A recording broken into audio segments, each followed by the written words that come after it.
বন্ধু আজিও অসুবিধা কিছু এলাকায় ভাত খাও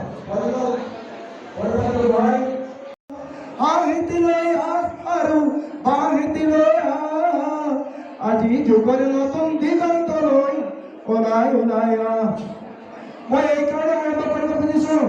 যুগৰ নতুন দিগন্ত বুলি ক'লে আমাৰ নতুন চামে বুজি পাইছেনে মৰমৰ ছাত্ৰ ছাত্ৰীসকল যিসকলক আপোনালোকক অভিনন্দন জনাবৰ কাৰণে আমন্ত্ৰণ কৰিছে আমি জীৱন বুজি পাব লাগিব আমি অকণমান মন কৰিছোঁ নতুন যিসকল সম্বৰ্ধনা জনাবৰ কাৰণে আমন্ত্ৰণ জনাইছোঁ তেওঁলোকৰ অকণমান মনোযোগ কামনা কৰিছোঁ সকলোৰে প্ৰতি মই দৃষ্টি নিক্ষেপ কৰিছোঁ তেওঁলোক মেধাৱী ছাত্ৰ তেওঁলোক কীৰ্তিমান ছাত্ৰ তেওঁলোকে জীৱন কৰিবৰ কাৰণে বহুত কথা জনাৰ দৰকাৰ আছে এটা ধুনীয়া জীৱনৰ কাৰণে কোনবোৰ কথা জানিব লাগে তাৰ অকণমান কথা কৈ মই উপদেশৰ ফালে নাযাওঁ মোবাইলটো ব্যৱহাৰ কৰিব লাগিব জ্ঞান অৰ্জনৰ কাৰণে ইনফৰমেশ্যন পাবৰ কাৰণে ঘৰৰ খা খবৰ ল'বৰ কাৰণে এইটো লৈ অকল ভিডিঅ' চাই থাকিবৰ কাৰণে নহয়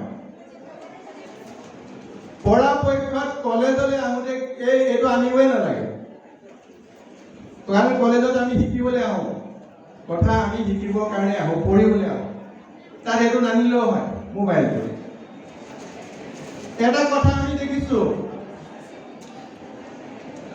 এই যে তোমালোকে মেট্ৰিক পাছ কৰিছা হায়াৰ ছেকেণ্ডাৰী পাছ কৰিছা কিন্তু যেতিয়া তোমালোকে ইয়াৰ পিছৰ ধাপলৈ যাবা তেতিয়া নিজকে সেই ধাপটোলৈ উন্নতি কৰিব লাগে বহুত ল'ৰা ছোৱালী দেখিছোঁ সেইটো উন্নতি কৰিব নোৱাৰে কেনেকৈ এখন দৰখাস্ত লিখি লৈ আহিলে মোৰ ওচৰলৈ তাত লিখিছে প্ৰধান শিক্ষক মহোদয় মানে ইহঁতে হাইস্কুলত থাকোঁতে দৰখাস্ত লিখিবলৈ শিকিছিলে এতিয়া কলেজলৈ অহাৰ পিছতো সেই প্ৰধান শিক্ষক মহোদয়ে লিখিছে কলেজত প্ৰধান শিক্ষক নাথাকে বোলে ইয়াত অধ্যক্ষহে থাকে গতিকে অধ্যক্ষ মহোদয় লিখিব লাগে তেওঁ লিখিছে প্ৰধান শিক্ষক মহোদয় ইয়াৰ মিনিংটো কি হৈছে हम वही रह गए लोग कुछ दूर चले गए लोग कुछ आगे चले गए हम वही रह गए जहां हम थे where I was I am there all other people are going ahead হয় না কথাটো সি হাইস্কুলত যি শিকিছিলে তাতে আছে সি উন্নতি কৰিবলৈ চেষ্টাই কৰা নাই মই ছাত্ৰ ছাত্ৰীসকলক কৈছোঁ যে তোমালোকে চেষ্টা কৰিব লাগিব you have to come up to the level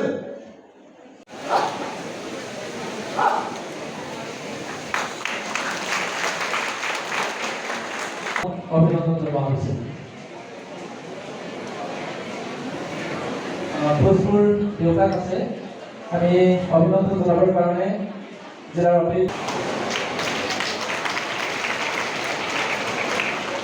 মঞ্চলৈ আমন্ত্ৰণ জনাম জিজ্ঞাসা গগৈ ইয়াৰ পিছতে মঞ্চলৈ আমন্ত্ৰণ জনাইছোঁ সাগৰিকা গোৱালা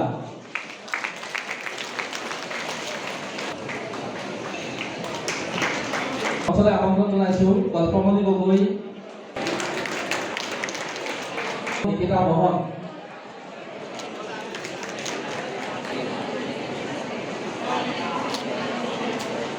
মঞ্চলৈ আমন্ত্ৰণ জনাইছোঁ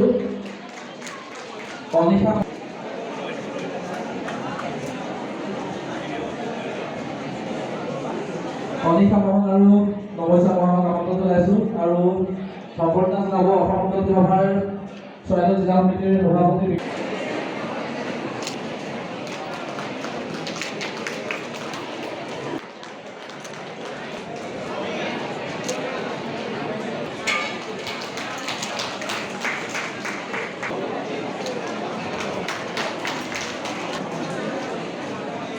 এইখিনিতে আমি যিখন অভিনন্দন পত্ৰ প্ৰস্তুত কৰি উলিয়াইছিলোঁ পত্ৰখন পাঠ কৰি অনুষ্ঠান 2024 সোণাৰী আঞ্চলিক ছাত্ৰ সন্থা তাৰিখ 16 জুন সোণাৰী মহাবিদ্যালয় প্ৰেক্ষাগৃহ সোণাৰী আকাশ নাথ সাধাৰণ সম্পাদক সোণাৰী আঞ্চলিক ছাত্ৰ সন্থা লিজা চেতিয়া আৰু মেঘালী বৰাকৰ্মী আৰু তেখেতসকলক অভিনন্দন জনাব আজি অচিনাকি মিছন স্কুলত। ইয়াৰ পিছতে আমি মঞ্চলৈ আমন্ত্ৰণ জনাইছোঁ কাশ্মীৰ